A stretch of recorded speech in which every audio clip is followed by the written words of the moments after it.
This episode of The Witch Wave is brought to you by Snowy Owl Arts and Tea House. Snowy Owl Arts and Tea House, nestled in Buffalo's historic Niagara Food Terminal, is a haven of creativity and warmth. Serving as the creative and production hub for Snowy Owl Tea, known for its handcrafted blends infused with real fruit, fresh ground whole spices, and full-leaf teas and blossoms. Snowy Owl Arts and Tea House is also home to the creative endeavors of resident artist and owner Tara Bystron-Pruski. Now, I adore Snowy Owl Tea, which is why I've partnered with them on the Witch Wave tea blend available from our site, but you can get their other tea blends directly from them, and I highly recommend you do. I'm addicted to their Midnight Moon blend with lavender, vanilla, and Earl Grey, as well as their second breakfast blend with lemon, oat, and poppy seed. I'm telling you, it is so good. Visit Snowy Owl in person or order their delicious teas online at snowyowltea.com and use code WITCH for 10% off. That's snowyowltea.com with code WITCH. This episode of The Witch Wave is brought to you by Joe Miller Loves. Joe Miller Loves is overjoyed to introduce Amulet, a new hydrosol spray that is ideal for energy clearing, reclaiming and shielding, defining energetic boundaries, or invoking sacred space for ritual. It's a smokeless alternative to burning herbs, candles, or incense, so it's not only perfect for your home, but also to use at your office or when you're traveling and want to shift the energetic field into one that feels protective and uplifting.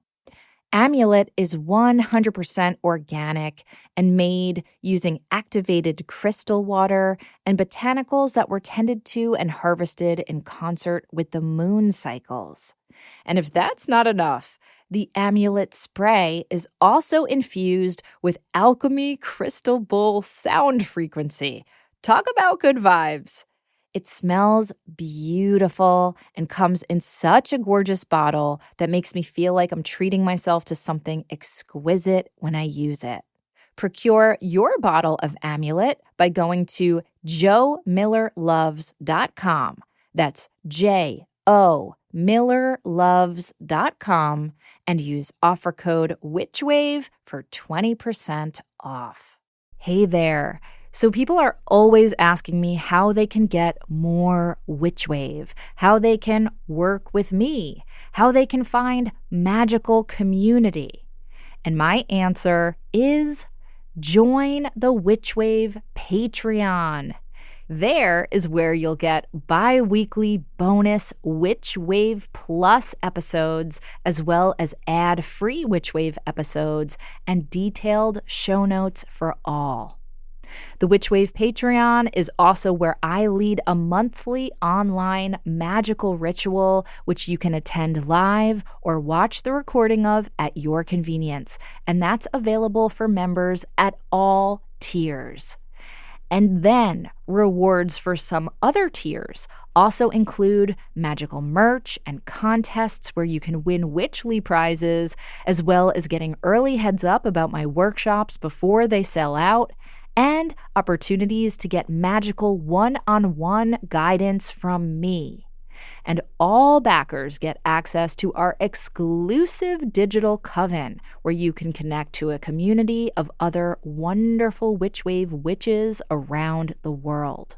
So head on over to patreon.com/witchwave and sign up. It's a marvelous way to get more magic in your life and to support the show. Thank you so much. The world is filled with bewitching people, and you might be one too. Welcome to the podcast where art is magic is real, and reality is stranger than dreams. I'm Pam Grossman, and this is The Witch Wave.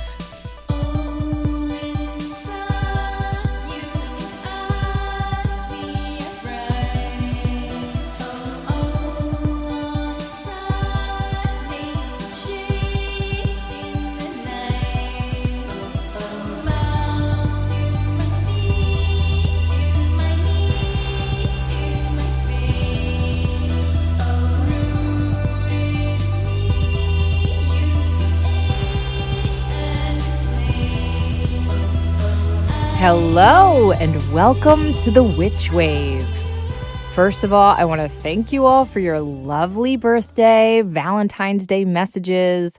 I wish I could respond to all of them, but I read every single one and they filled my heart to the brim. Thank you so much.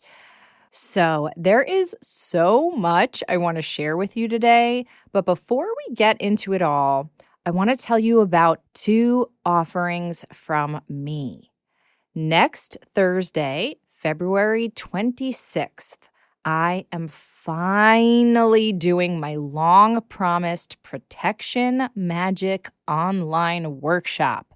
It's called Apotropeia, Protection Magic for Turbulent Times, and it will indeed be recorded if you can't make it live.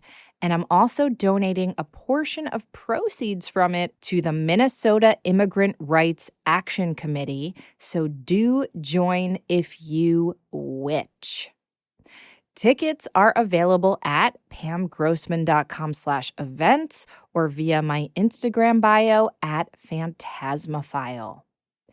Secondly, I have finally created a digital guide to my most favorite magical places in New York City. People ask me for my recommendations all the time when they're visiting, or even folks who live here and they just want to know my go-to spots. So this guide is called Spellbound NYC, and it contains over 80 places that I adore, from museums to shops to outdoor occult sculptures to bewitching cafes. And it also includes an interactive map and short explanations from me about each magical location.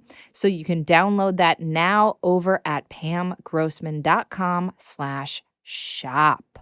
So there we are, lots of magic for you this month. But getting back to me and my birthday, I had a wonderful birthday weekend filled with delicious food and friends and wondrous wanderings with my Valentine, Matt Freeman. And we topped it all off by going to the Philadelphia Art Museum with our dear pal, Ben from Mithras Candle. And we saw the Dream World Surrealism at 100 show. I've been meaning to see it for months, but life happened, so we got in right under the wire on its very last weekend, and my gods, I am so grateful that we did.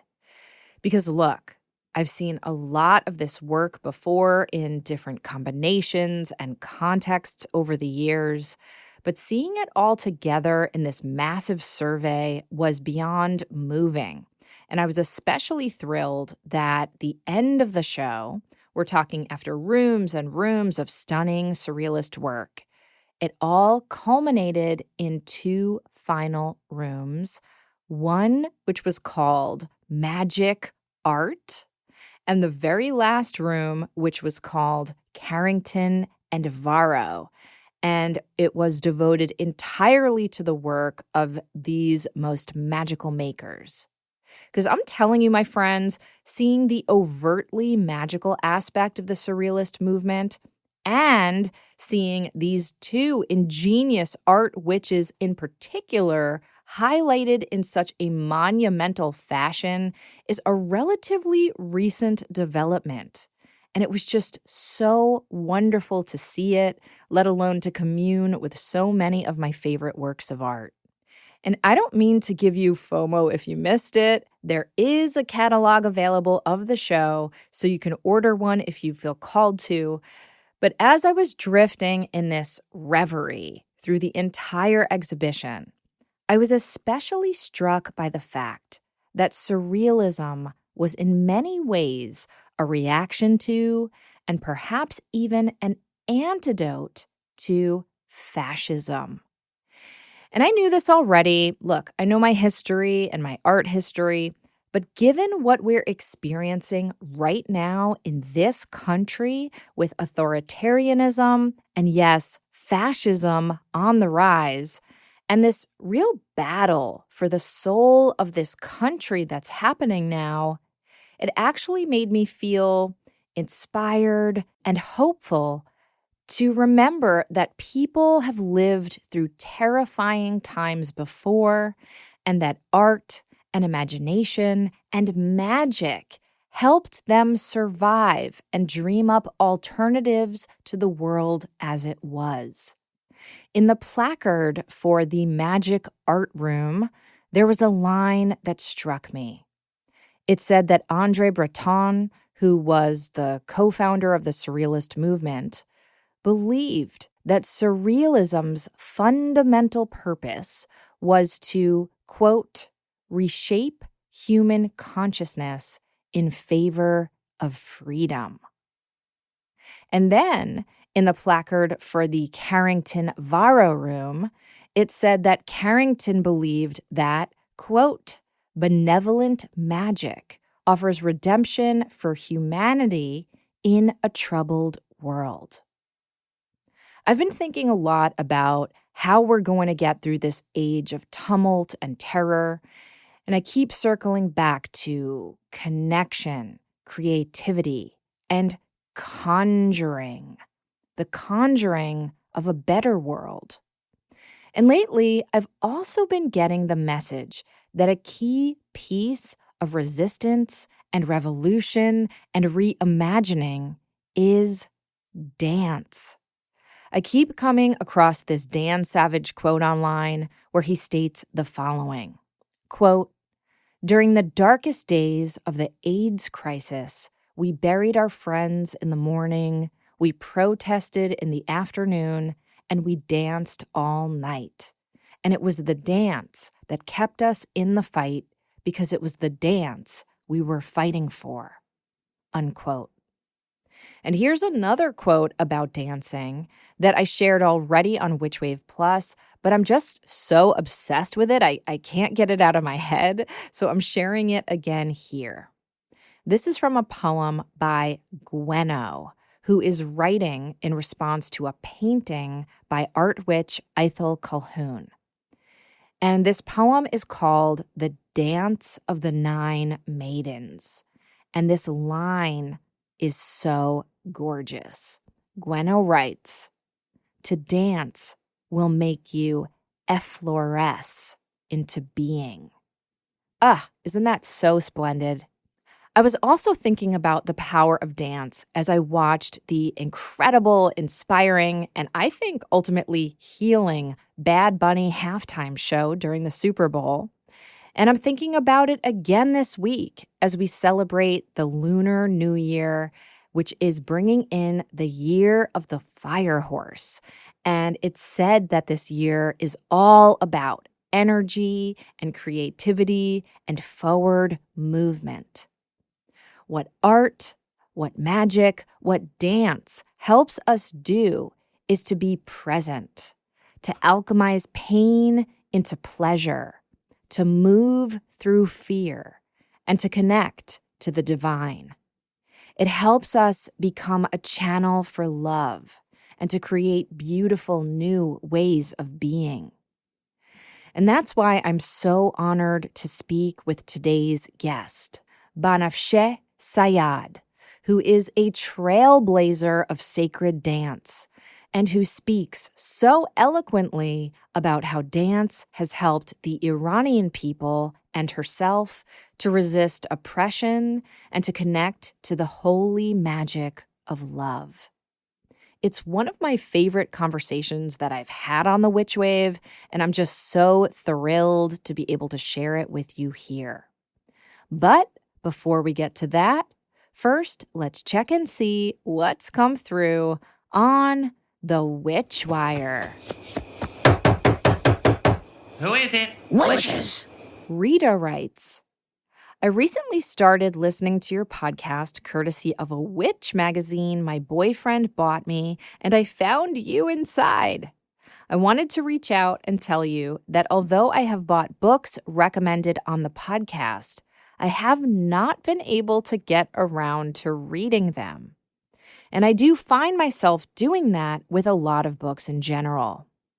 But today at work, while going through product to sort for shredding, a book actually came out face up that made me freeze as I read the title.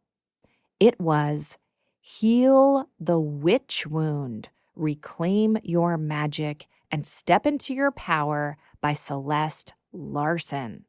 And as I read the back of the book, I resonated with it. I think this book was meant to be found by me, seeing as it was going to be thrown out. I was so excited to discover this and will definitely go forward to reading it during work to figure out where and how I belong in this world of magic. Your podcasts have inspired me to really learn and take the time to understand witchcraft and outside sources with respect and the ability to see things clearly from other points of view. I am eager to hear more from your show, and who knows, maybe this will make it to the future Witchwire. Hi, Rita. Welcome to the future, because yes, indeed, you are on the Witchwire, and I'm so happy that you sent your message. First of all, I want to know what job you have that has you shredding books. My heart. And I feel compelled to shout out once more Books Through Bars and other branches of the prison book program who desperately need books, including on topics like witchcraft and other spiritual subject matter. And these programs need these books to be donated to them so that incarcerated folks have things to read that uplift and educate and entertain them. So I don't know, maybe your job can look into donating instead of shredding, but I digress. Your actual point here is that you came across this book and it lit something up inside you, and you just know you're meant to read it and connect to its message. And that is one of my very favorite feelings.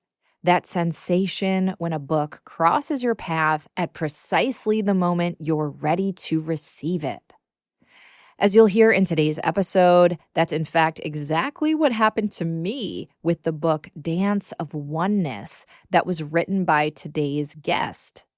And it just feels like a gift from Spirit when that happens, like a glowing neon sign that says, "This is the medicine and the magic that you need right now." So while I haven't read the book you're referring to myself, Heal the Witch Wound, I have heard of it and I do know a lot of people love it. And it sounds like your intuition and your body are telling you that this is the book you need at this moment in time. And let me just say, I love the metaphor of you literally preventing a book about witchcraft from being shredded. Wow, that's powerful. And I understand that the premise of Heal the Witch Wound is about how to make sense of the intergenerational trauma that causes so many of us to feel as if we need to hide our magical selves or be ashamed of our magical interests and practices. And it's also about how to then move beyond that trauma and more fully embrace our enchanted side without fear. And the fact that you're telling me that you connect with this podcast and that you've picked up some of the books that have been mentioned over the years on here, but that you haven't read them yet, makes me think that there's perhaps maybe something inside of you that feels resistant or maybe even nervous about delving deeper into your magical side. And so it sounds like this book that crossed your path is exactly the right book for you to help excavate some of those emotions and maybe even fears and anxieties. So I love this anecdote, and I really can't wait to hear what you think of that book. Please do write back and let me know. In the meantime, may this book lead you to many others, and may it help you unlock more of your magic. Thank you so much for writing, and happy reading. Now, on to my guest. Banafsheh Sayyad is a master Iranian sacred dancer, choreographer, transformational teacher, and founder of Dance of Oneness, a certification program that explores dance as a path of embodied spirituality. Performing and teaching internationally, she has initiated thousands into the profound wisdom of the body. She is one of the few bearers of Persian dance in the world and a pioneer in creating a liberated feminine expression in the Sufi dance tradition. Her new book, Dance of Oneness, is out on March 10th, and I was so moved by it, pun intended, and I just know you will be too. It's available for pre-order now, and I really hope you'll do so because I'm telling you, this is such a special one. Banafsheh joined me remotely from her home in LA, and you can watch the video of our conversation over on my YouTube channel, which is at Phantasmophile.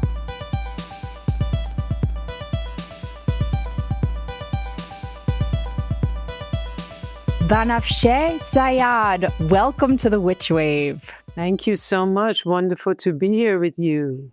I'm so deeply honored to have you here. I know that you are in demand, that your dancing is in demand all over the world. So what a thrill it is to speak with you. I want to start by just grounding our listeners in the conversation of dance as divine. Can you talk to us about how you came to the revelation that dance is a magical, sacred practice?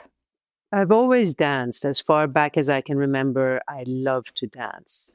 And I also was very interested in discovering what is this energy that I feel, this unseen energy that, one calls the divine or source, consciousness, God, whatever word you have for this source. I was very drawn to that as well.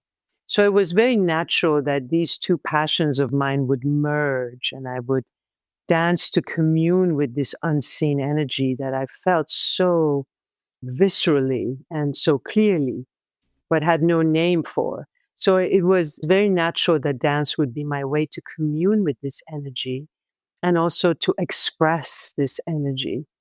So this is how it happened for me that these two kind of merged. And when did you start knitting your spiritual life together with your material life? I understand that you were raised in Iran and then you moved back and forth to many different places. And I'd love for you to share some of that story in a moment.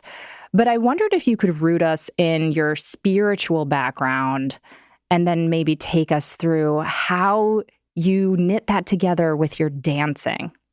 So because I was so interested in understanding what is this energy that I feel, who is this divine being, divine energy that everyone talks about. The first body of work or teaching that I got drawn into was Islam. And it was through my grandmother, who was a practicing Muslim in a real way, in a true way. She was truly living the teachings.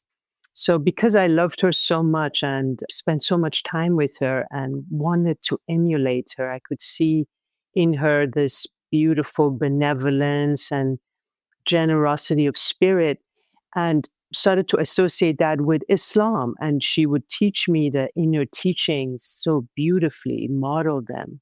That was the teaching that I got drawn into. But very soon, seeing that in the name of this teaching, so much violence and aggression started to happen in my country, and this was around the Islamic takeover of 1979, I became very disillusioned. But while I was very disillusioned and I could see that what I was witnessing on the streets were not in sync or aligned with what she had taught, I was very confused. And in that confusion, I was fortunate enough to find a way through Rumi's poetry.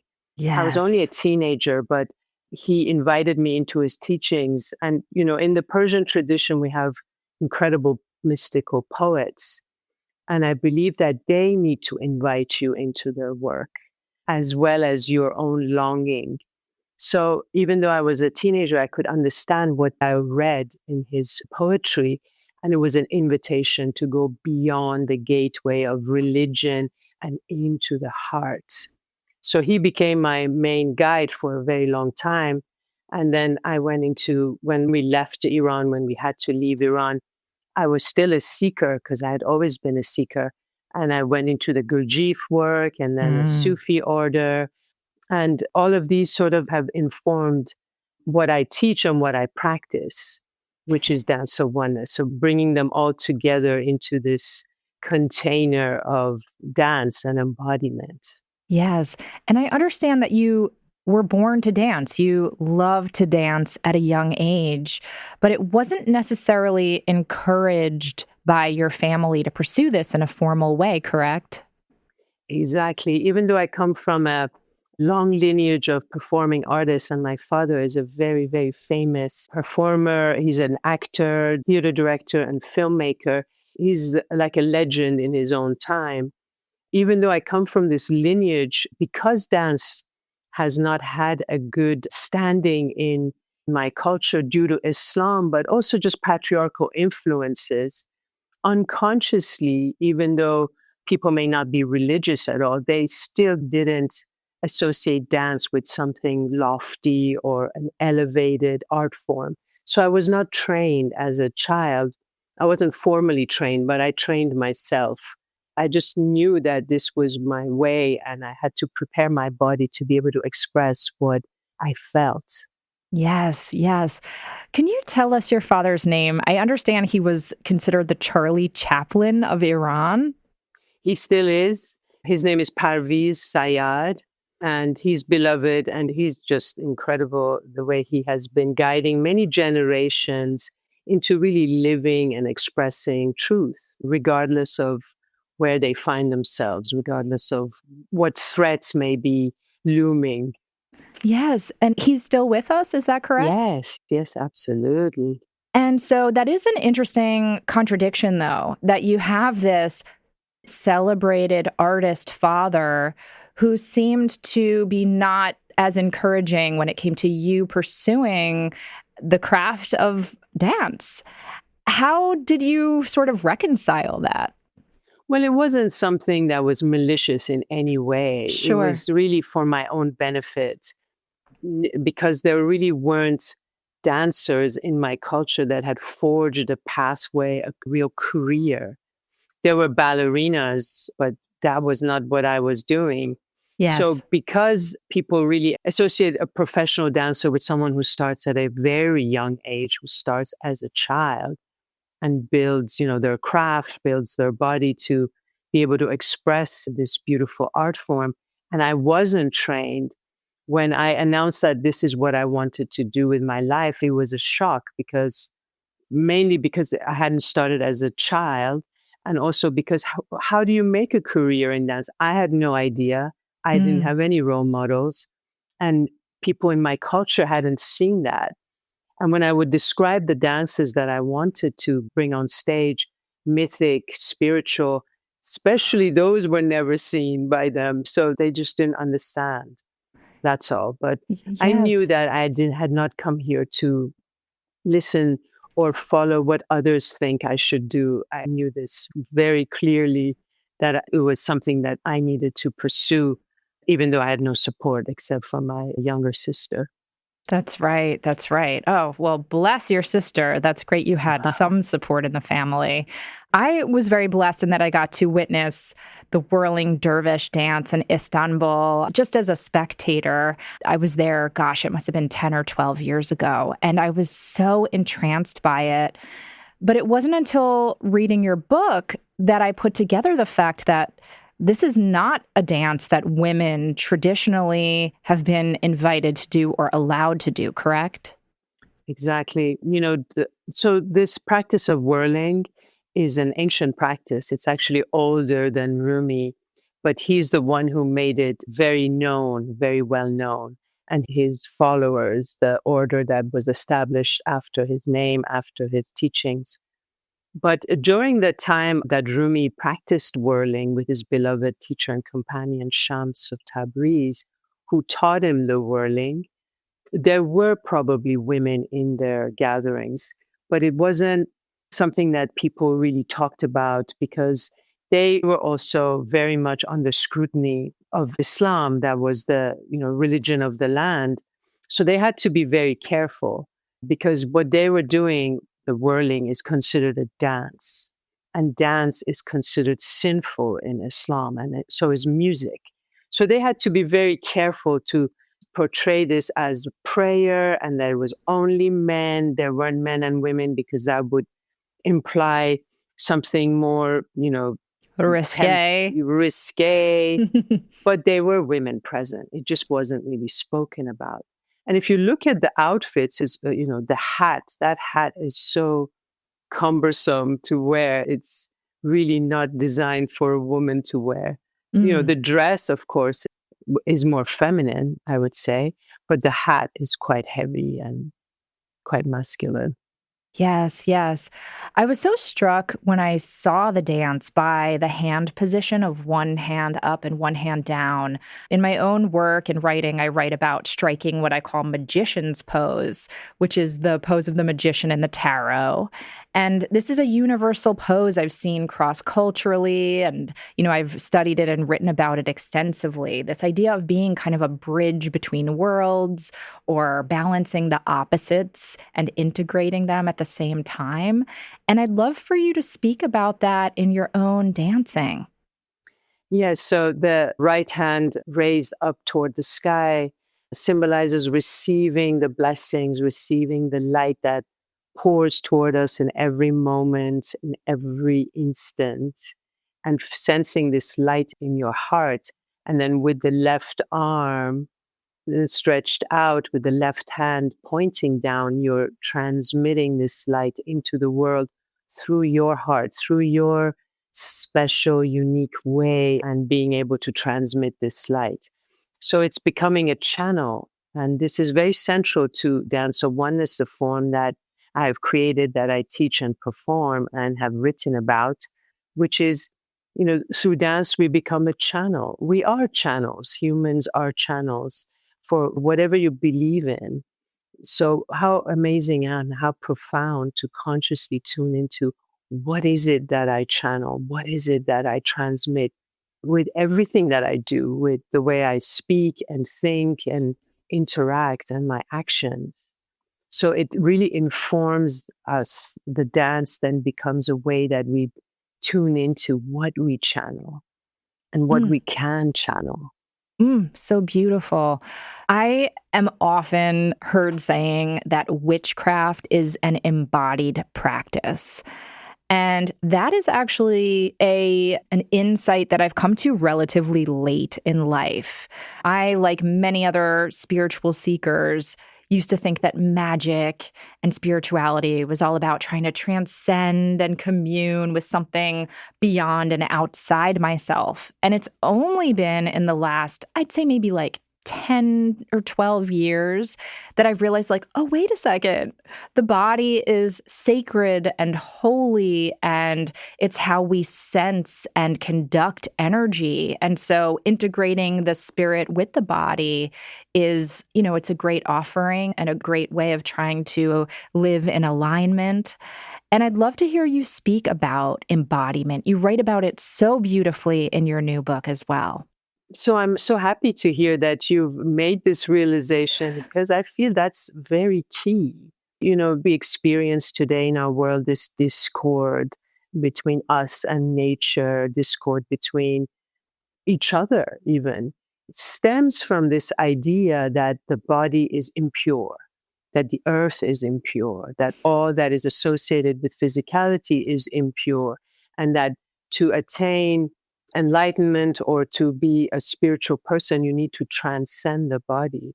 This has been our inheritance, unfortunately, of the patriarchal traditions that have dominated our world for thousands of years. But the truth really is, how could the body be impure? How could this physicality, this creation of the divine, be impure? It actually makes no sense. And is there really an experience that you can have as long as you're alive that is not through and in this body? Even those, so-called incredible transcendental experiences is experienced through this body. You Yes. actually come to know it and experience it because you are in this body. So there is nothing impure about the body. Actually, the aim is to embody our soul and to become whole. And I love this quote from the Kabbalah says, it is in this dimension that we become complete in all dimensions, that we become whole in all dimensions. Ah, It's so beautiful and it feels so true. And that's why it's difficult, because if it's truly that it is in this dimension that we are fulfilled in all dimensions, it means it's not going to be easy. that's right. It's going to be messy. It's going to be uncomfortable. Yeah. And you're going to want to transcend. You're going to want to escape this challenge. But it is exactly in this challenge that you become who you are meant to be. Yes. Oh, that's so, so gorgeous. On that note, we're going to take a quick break and we'll be right back. This episode of The Witch Wave is brought to you by Blessed Be Magic Jewelry. I've been noticing something lately, especially in the conversations we have here on The Witch Wave, which is that so many of you are drawn to magic that's subtle, magic that's intentional, integrated into daily life, and deeply personal. And that's why I want to share Blessed Be Magic. They craft minimalist, elevated jewelry for modern witches. These are beautiful pieces inspired by powerful symbolism made to be worn every day. Think witchcraft and goddess charms, talismans, and sacred symbols that feel quietly powerful. Not costumey, not loud, just intentional.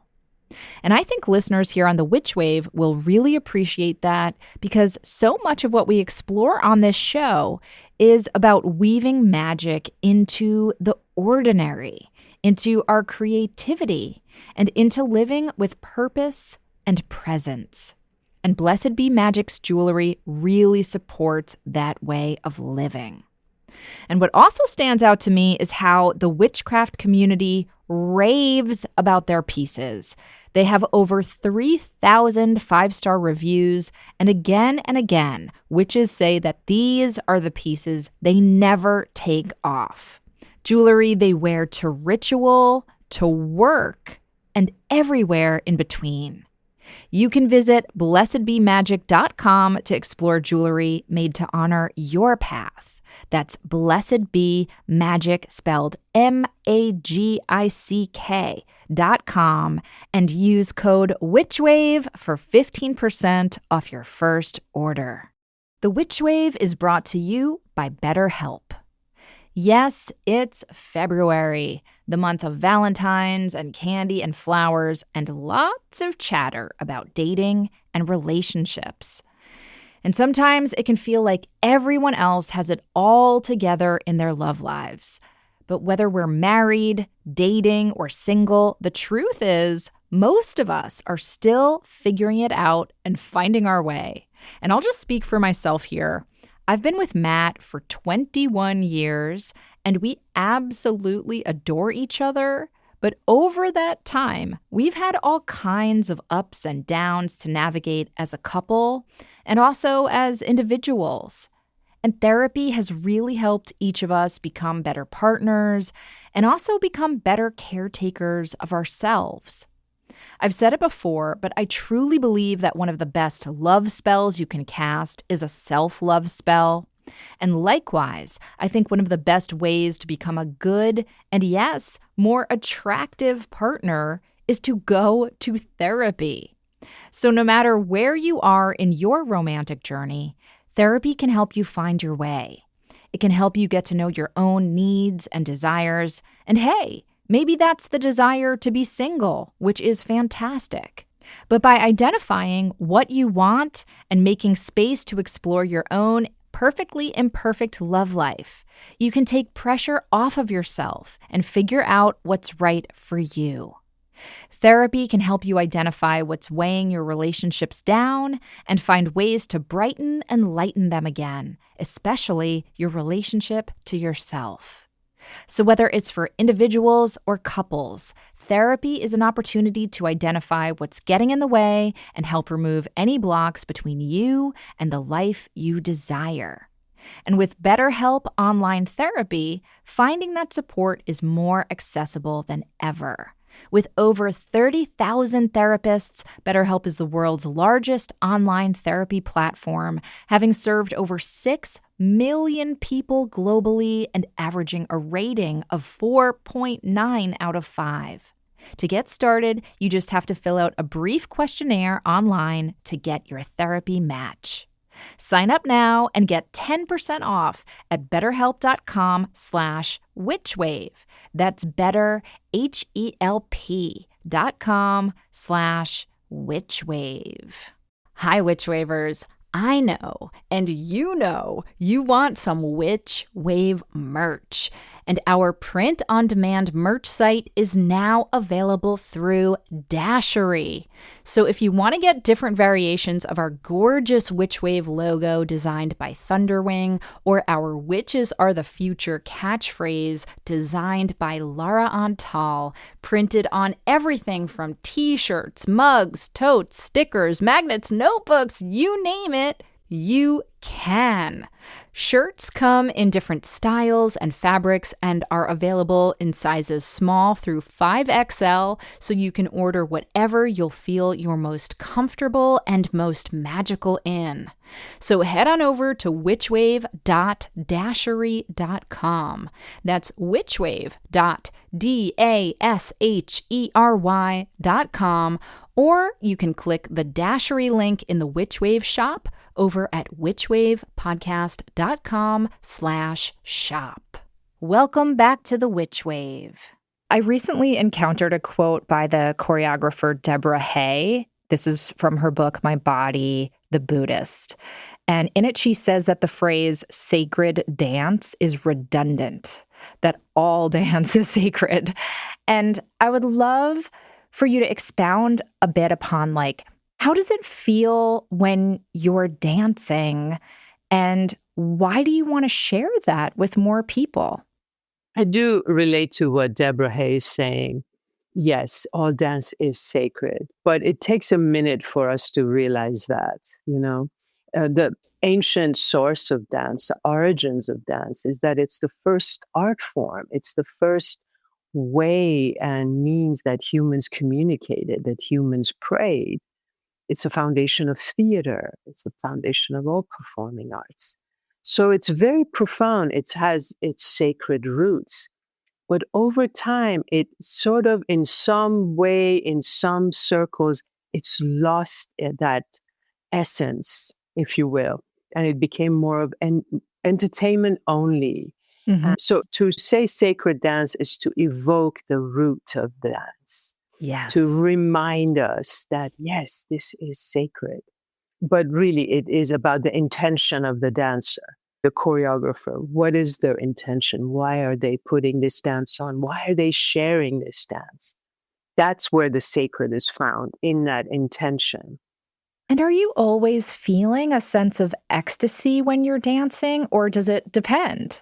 I imagine it must change, but I'd love to know a little more about your own perception of it. Yes, always, always I feel the bliss and the ecstasy. It's always that connection and immediate, experiencing the present moment, entering into presence. Whereas before I was just, absent or completely forgetful. It is absolutely my doorway into presence and into communion. And it's blissful and ecstatic. So obviously, sometimes it's an expression of grief and sorrow and anger. But then that all of these emotions become transmuted into something uplifting, something life-affirming. Yes, it sounds like they get alchemized in the crucible of the body. Yes, exactly. Beautifully put. Mm-hmm. I imagine, as a teacher, because not only are you a gorgeous performer, but you now teach many, many people around the world how to dance and how to connect to their own divinity through dance, or to the capital D divine through dance, perhaps I should say. But I have to imagine that you have students who come to you and they might feel insecure, self-conscious. Maybe they have mobility issues. Maybe they aren't friends with their body. How do you speak to somebody who is coming to dance with some hesitation? Yes, and there always are people like that. So first of all, to put it more clearly, I use dance as a vehicle to encourage people to embody.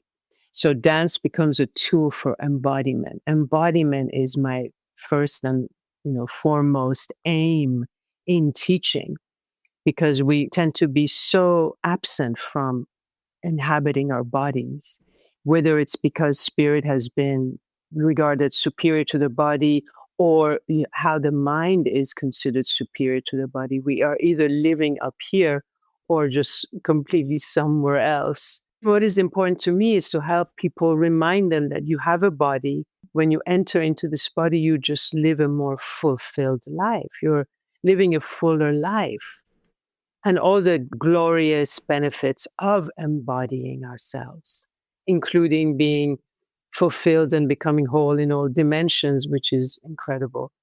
So when people come to class, most of the time, they're concerned that, oh, I can't dance, or they won't come because they think they can't dance. So the whole point is, obviously, if you can't dance, then you do need to take class because it will be helpful. But also, in addition to that, we all have a dance. As long as you have a body, you have a dance. And if you really remember at times that you have danced, you will realize that that was a very happy moment. So why not make more of those moments? Why not, tune into more of how you can feel happy and blissful through dance? Because it's such an immediate thing too. Right away, when you're playing that music that you really like and that you cannot sit still while it's playing, and you start to dance, it's as if for that few moments that you're dancing, all your troubles have gone away and you're not in your head anymore and you're just in the present moment. So I try to encourage people that way. And also, if you have limitations, to remind people that we all have limitations of some, one degree or another, to not let that be something that stops us from experiencing this joy and happiness, to dance with the limitations, through the limitations. If you have a shoulder pain, do the dance of a hurt shoulder. You don't have to be Baryshnikov. You're going to be you, and opening your body slowly, gently through this invitation to just move. Yes. And it sounds like it's an encouragement for people to focus on not who they want to impress, but what they want to express. Yes, exactly. What they want to express. When people say, oh, people are going to be looking at me and I can't dance, no one's really looking at another person. Everyone's sort of in their own sphere. Of course, some of us love to dance together. And especially those people are not judging how you dance. If they love to, dance with others, it's because they love that interaction. It's not going to be a moment of judgment. Yes. So you have come up with a framework for the type of dance that you teach called Dance of Oneness. You also have this new book coming out in early March with the same name, Dance of Oneness. Tell me about what Dance of Oneness is and the different modalities and threads that you're weaving together, if you would.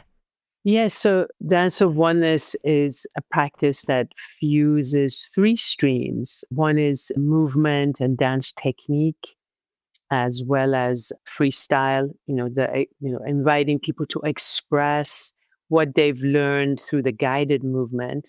And the movement part is I draw from my own background, my own training in dance, which is in flamenco and in Tai Chi. Now, I know Tai Chi is not a dance necessarily, but to me, it really is.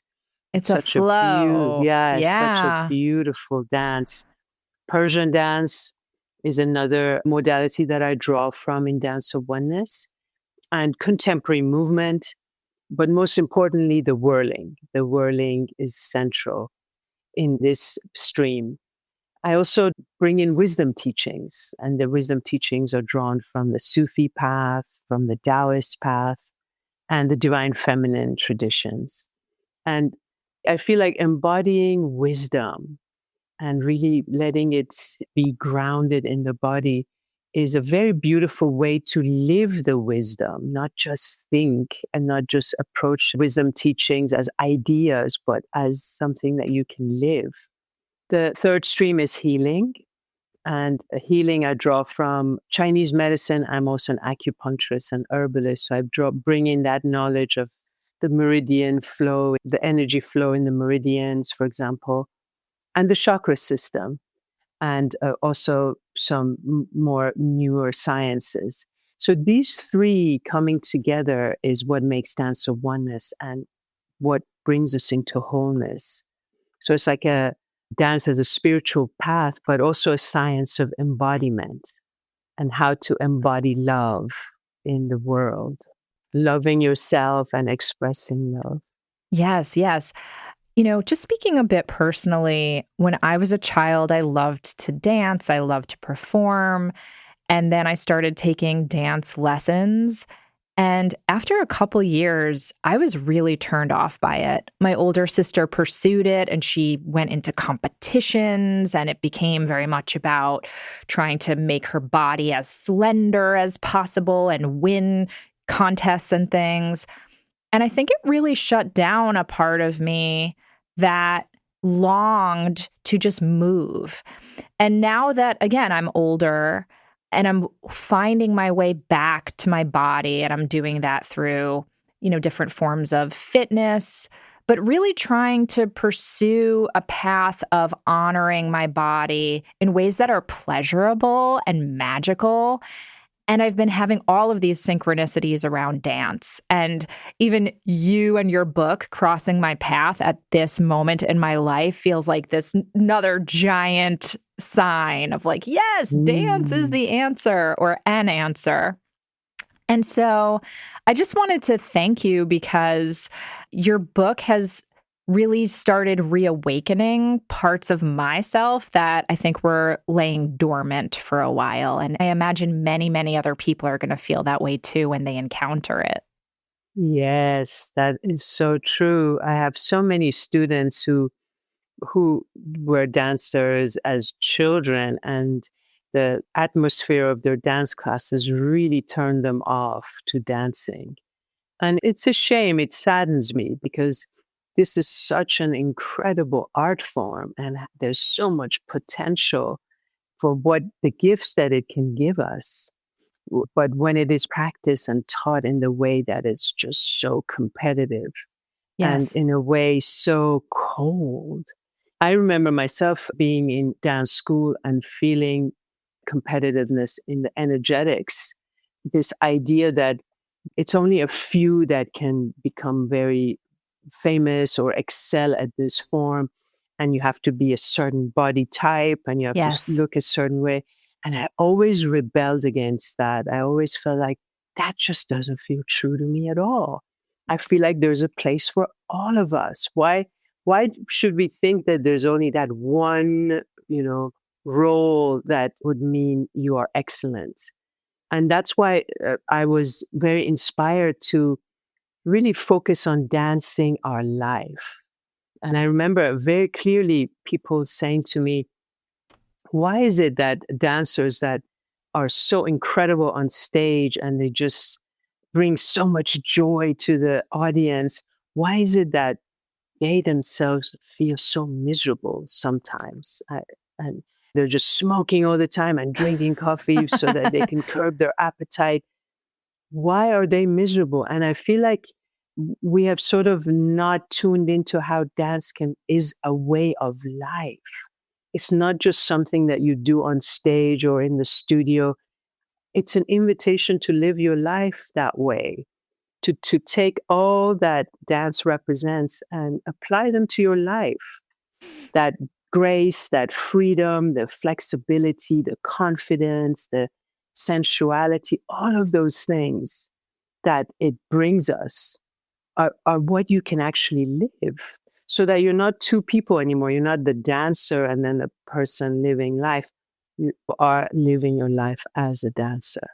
And how has your day-to-day life changed since you have been dancing as a divine practice? I've always danced as a divine practice, so I don't know where Maybe that. that's a where that difficult be- question.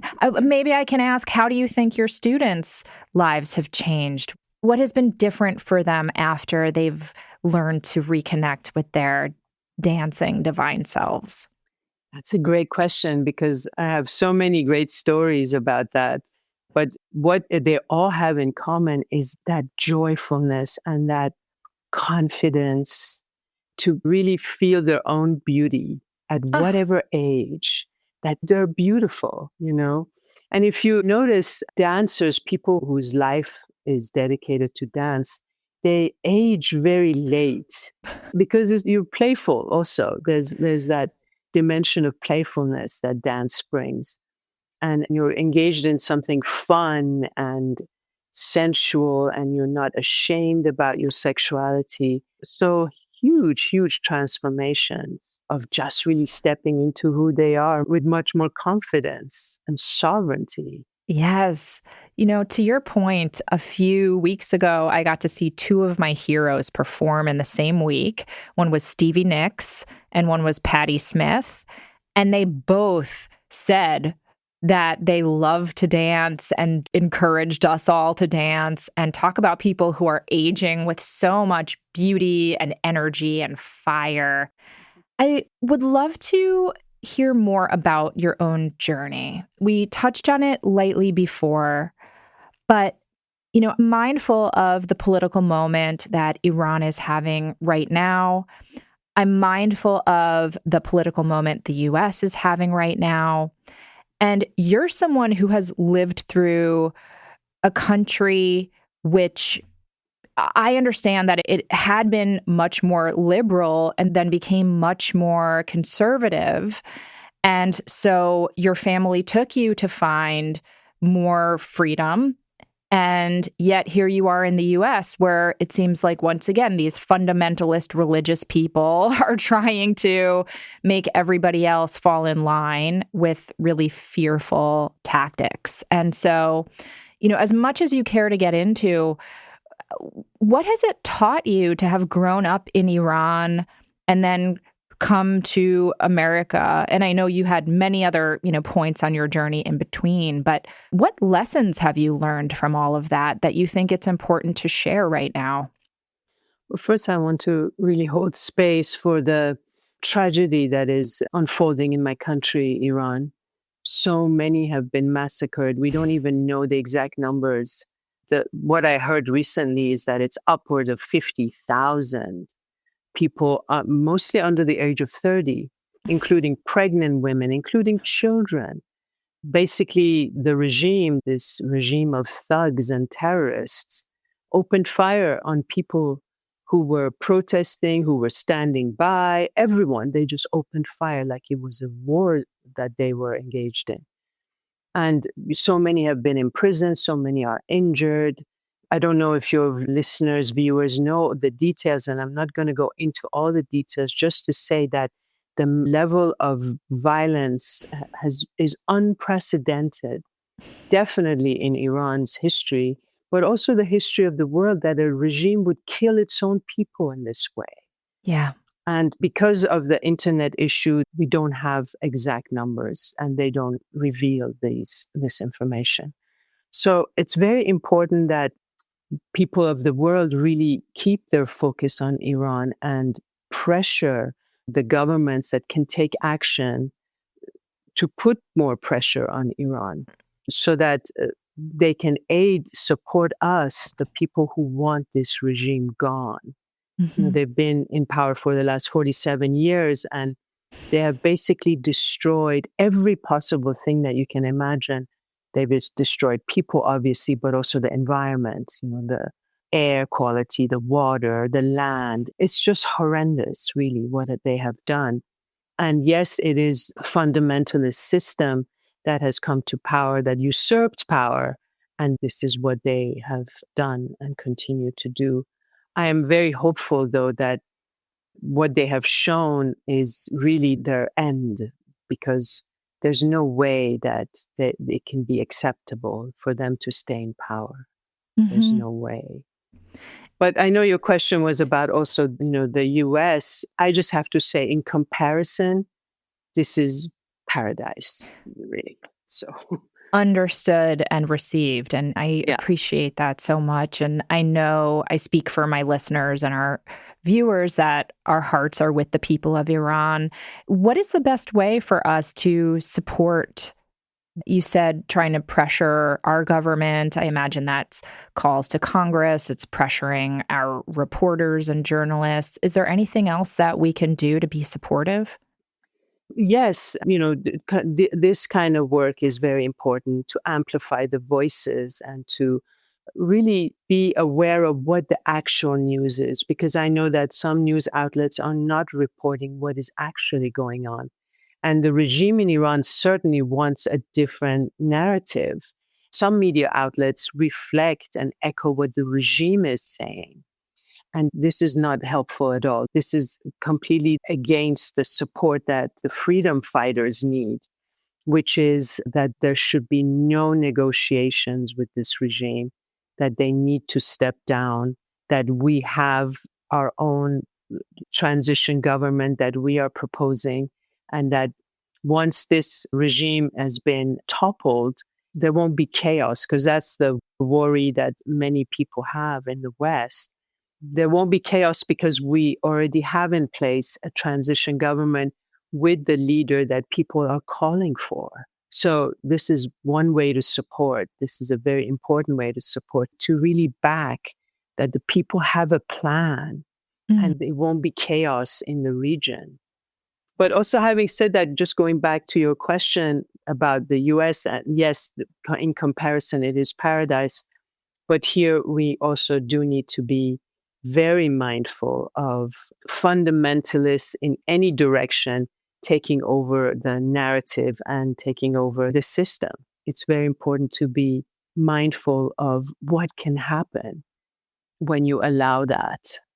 Yes. And I suppose that's where my mind goes to, which is I think a lot of Americans have taken for granted that we're supposed to live in this place where everybody's free, which, P.S., there are so many people in America who have never had that kind of freedom.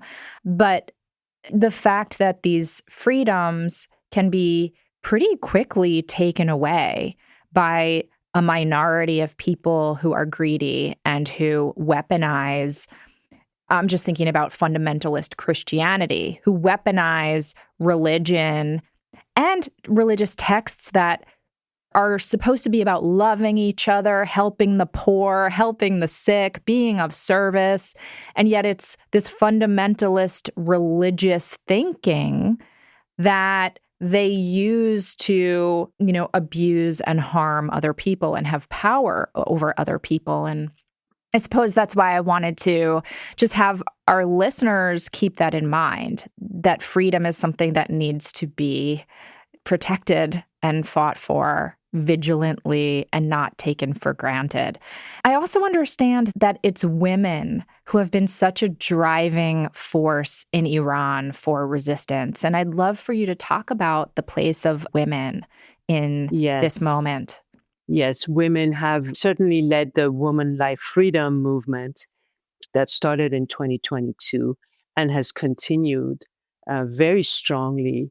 And a lot of the recent uprising is on the shoulders of that one. It's really coming as a progression of the woman life freedom movement. And, the fundamental thing that this regime has stood upon is the oppression of women and the dictating of how women should appear in public with the hijab. So toppling that, which did happen before this uprising, people were more and more appearing the way they wanted to on the streets with their hair flowing as a resistance, as a sign of protest. So it was successful in that way. And it boldened, this whole movement boldened women even more than before.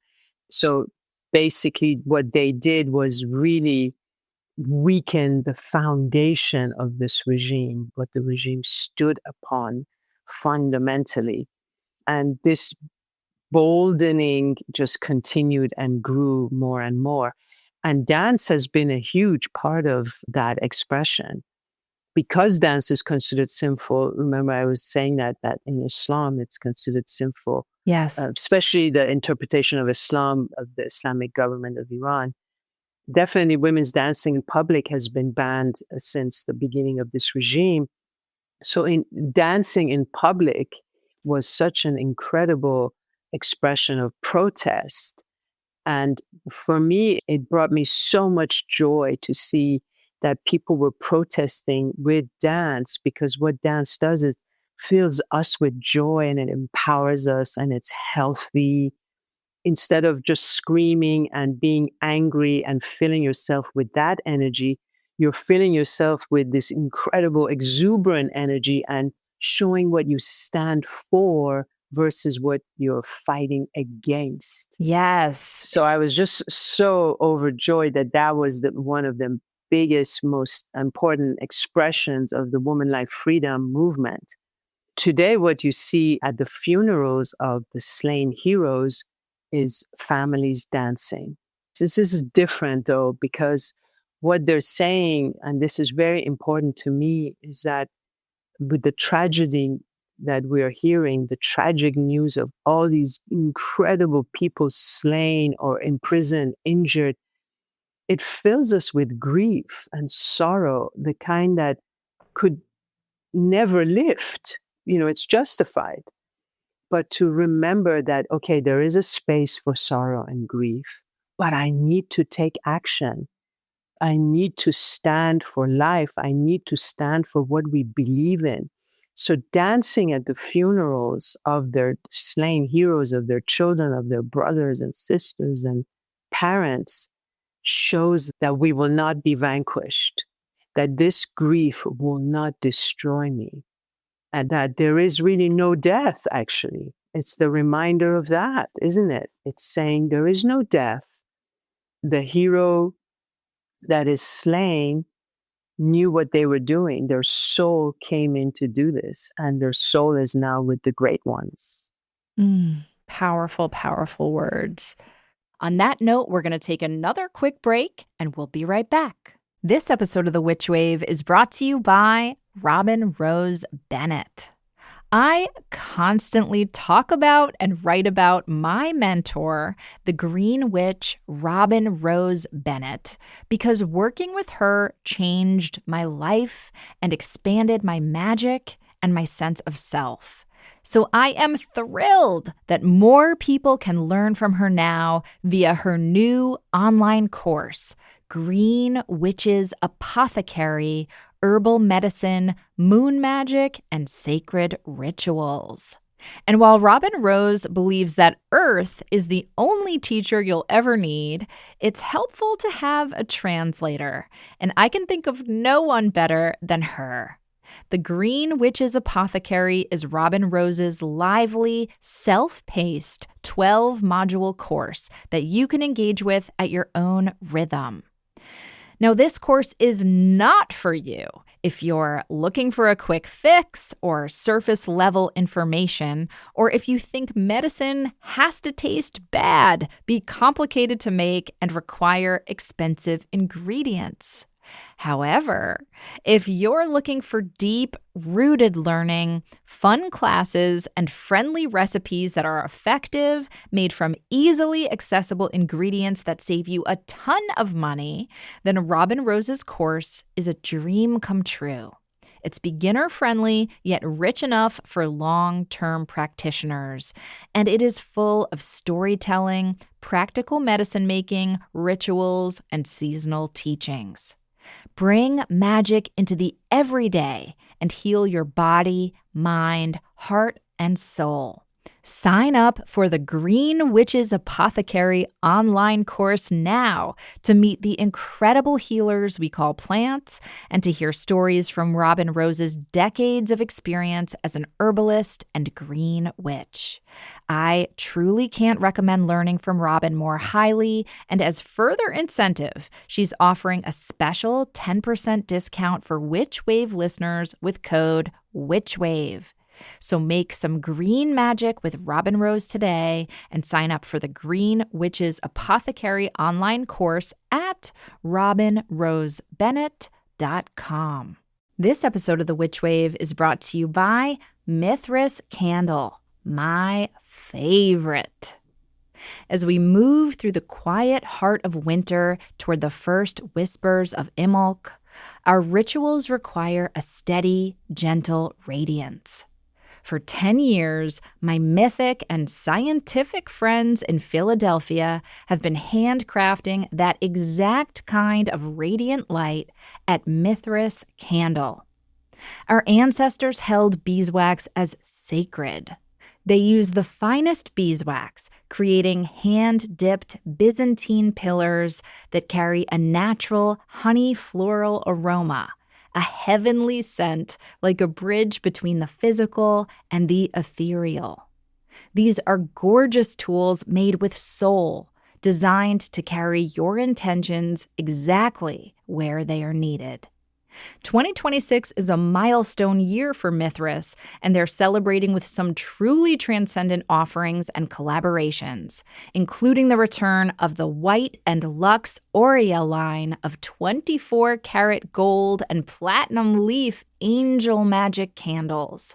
And I was sent some of these, and they are so beautiful.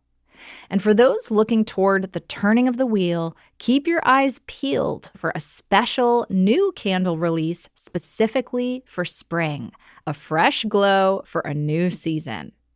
Ready to illuminate your space with arcane luxury? Visit mithrascandle.com and use offer code WitchWave for 26% off your first order. That's M as in magic, ITHRAS candle.com. Light the flame and enlighten your world. This episode of The Witch Wave is brought to you by Amanda Marie of Ace of Wands Tattoo, Tarot, Art, and Magic. Amanda is a multidisciplinary artist, a practicing witch, tarot reader, folk herbal priestess, and a tattoo artist of 16 years. Her studio, Ace of Wands, is located in central New York, and it's a space that facilitates inspiration, expansion, transformation, and healing through the use of intention, art, and tattooing. She offers so many different kinds of magic, including virtual and in-person tarot and oracle card readings, plant spirit readings and plant medicine sessions, and energy healing sessions, and she can incorporate any of these modalities into her custom tattoo sessions as well.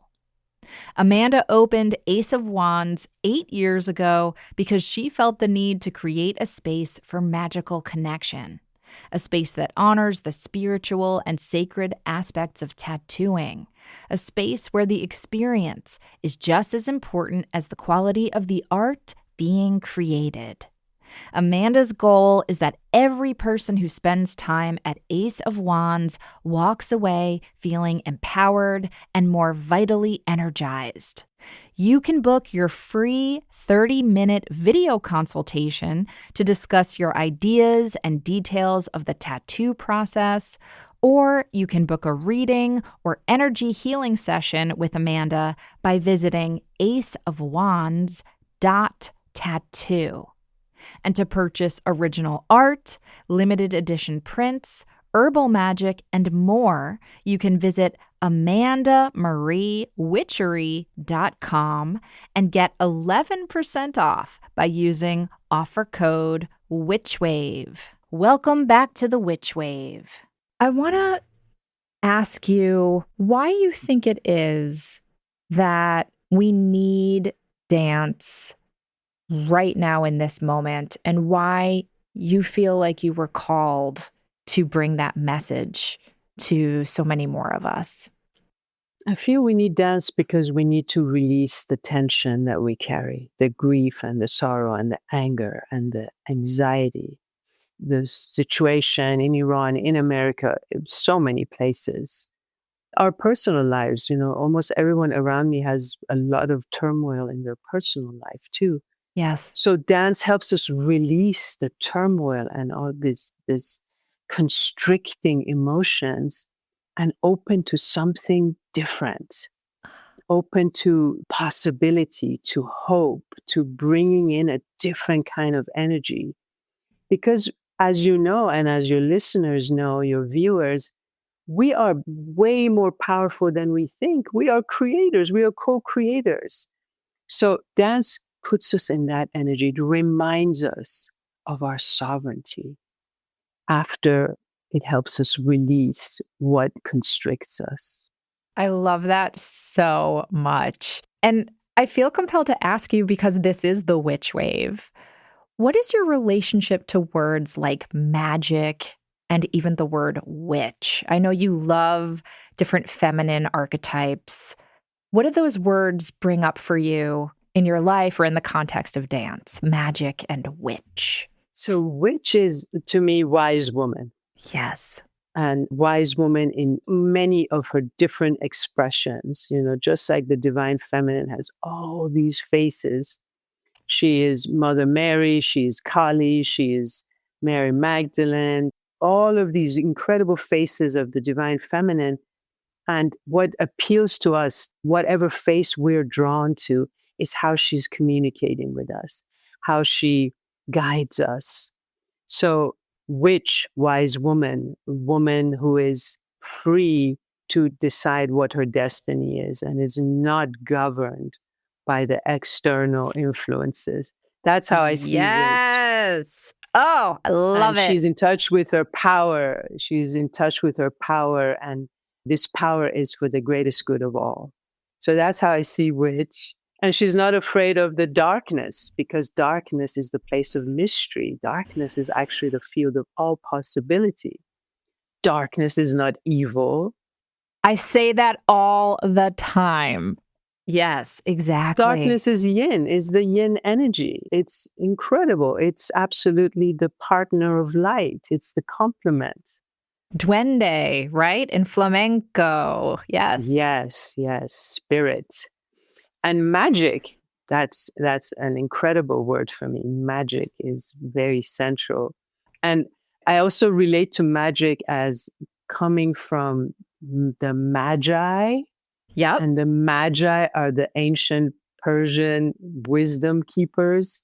We say mok, that word becomes magi, and that's the source of magic.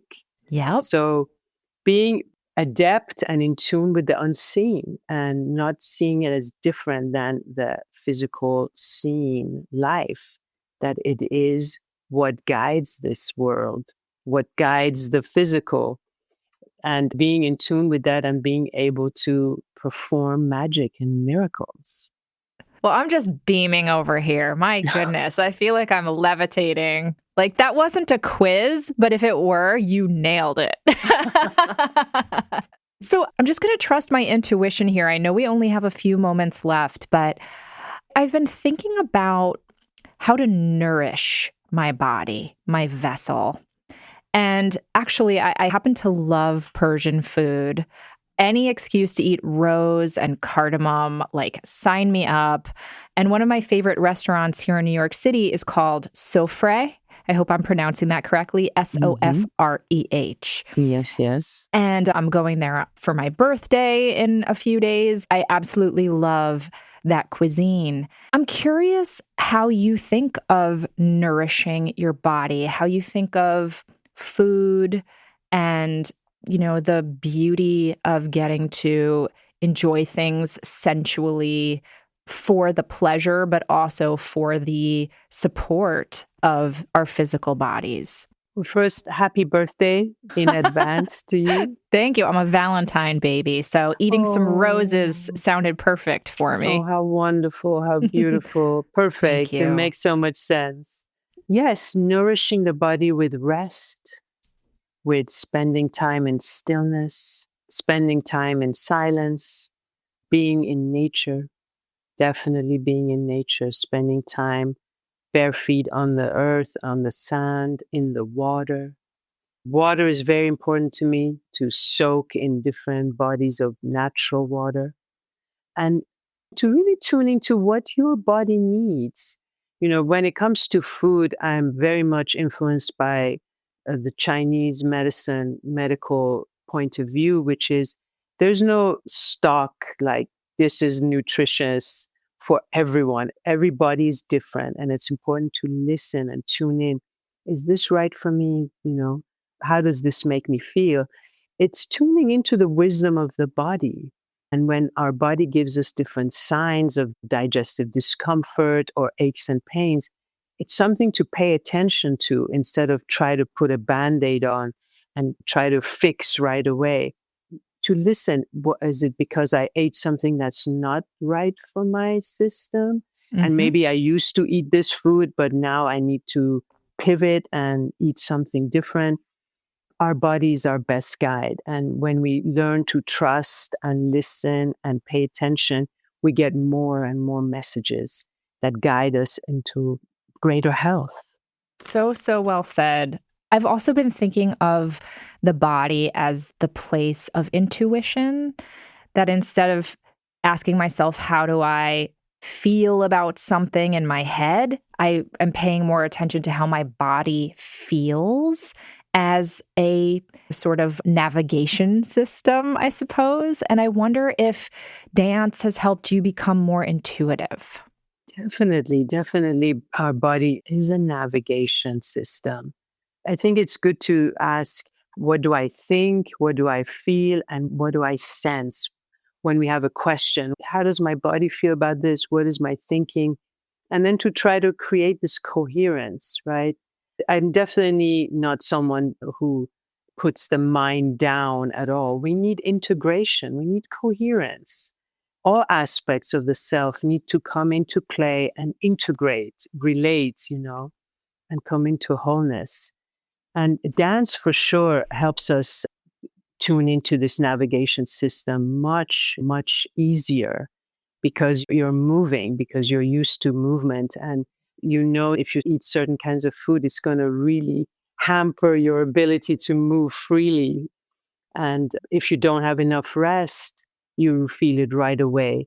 So your body becomes much more attuned through dance. Splendid, splendid. Well, you're someone I could talk to all day. Out of respect for your time and the studio's schedule, I'm going to let you go in just a moment. Before I do, please let people know how they can dance with you, learn from you, read your words, anything that you'd care to share.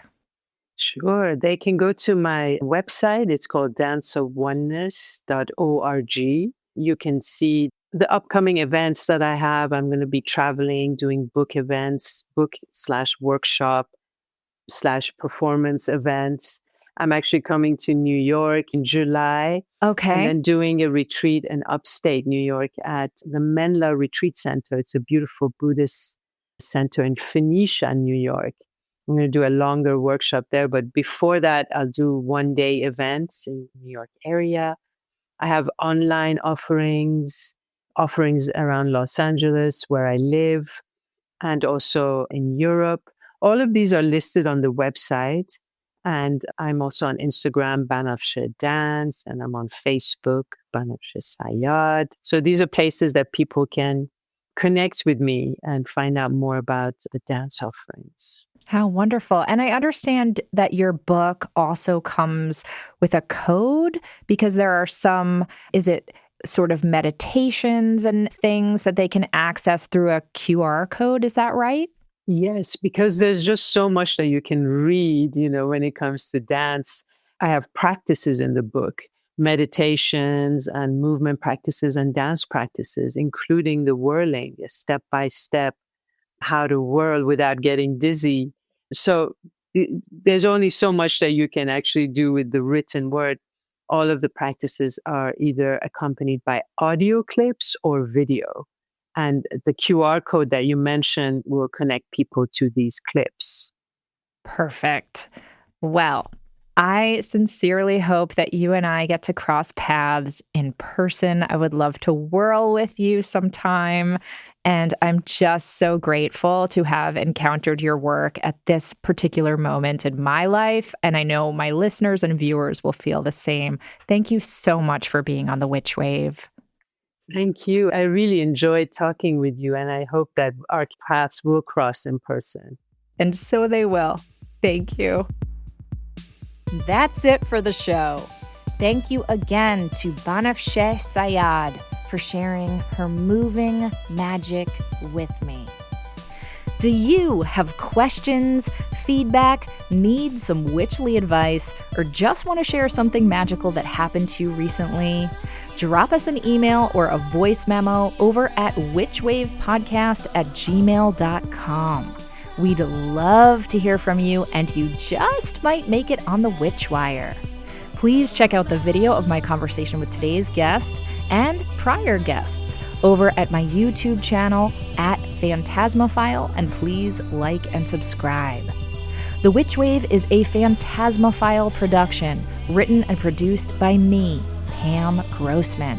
We are 100% independently run and proud of it. This episode was recorded and edited by Josh Wilcox and/or Walter Nordquist and myself. Our theme music is the song Hand and I by Lycanthia. Our new Witch Wave logo was designed by Thunderwing. Special thanks go to Matt Freeman, Laura Antal, and Cece Pascal. Please pick up my books Magic Maker and Waking the Witch, or the Witchcraft volume I co-edited for Taschen's Library of Esoterica series. And if you want more Witch Wave, or you would just like to support the show, please join us over on Patreon. That's patreon.com/witchwave. Thank you so much for listening. Witches are the future. I'll catch you next time on The Witch Wave.